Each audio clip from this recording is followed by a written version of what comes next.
शेतकऱ्यांची आधुनिक टेकडे.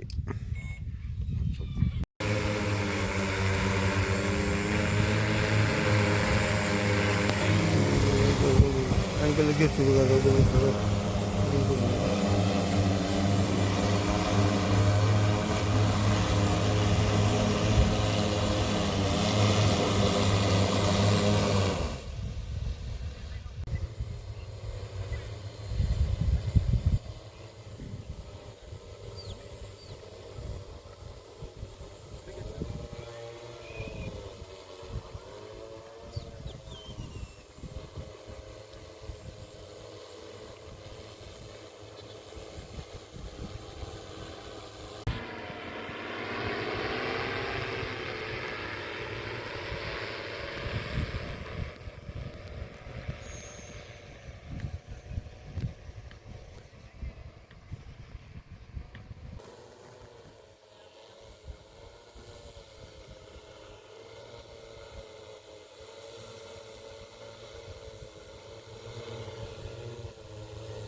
रोल. नमस्कार, मी महादेव बाबासाहेब पाटील, जिल्हा सांगली. आता सध्याच्या या परिस्थितीमध्ये परतीचा अवकाळी पाऊस आणि हवामानातील होतेले वारंवार बदल यामुळे भाजीपाला असो किंवा ऊस पीक असो या पिकावरनी करपा तसेच लोकरी मावा याचा प्रादुर्भाव होत आहे.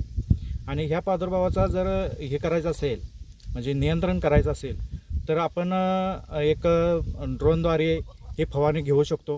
मोठा ऊस असेल तर ऊसामध्ये आपण ड्रोनद्वारे फवारणी घेऊ शकतो. या ड्रोनच्या सहाय्याने फवारणी घेतल्यास त्याचे काय फायदे होतात. एक तर पाण्याची बचत होते, तसेच वेळेची बचत होते आणि पूर्ण क्षेत्रावरती याचे फवारणी एकसारखी होऊ शकते.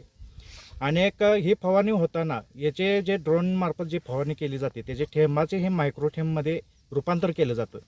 त्यामुळे पिकाचे जे असणारे परागकोश आहेत त्या लेवलचे आपले हे थेंब होतात तयार आणि ते डायरेक्ट पिकाला हे आंतरप्रभावी होऊन ते पिकाला डायरेक्ट रिझल्ट देतात. त्यामुळे औषधाची बचत होऊन असं वेस्टेज औषध न जाता ते पिकाला पूर्णपणे लागू होते. त्यामुळं ड्रोनने फवारणी घेणे हे फायदेशीर व किफायतशीर ठरू शकते. नमस्कार.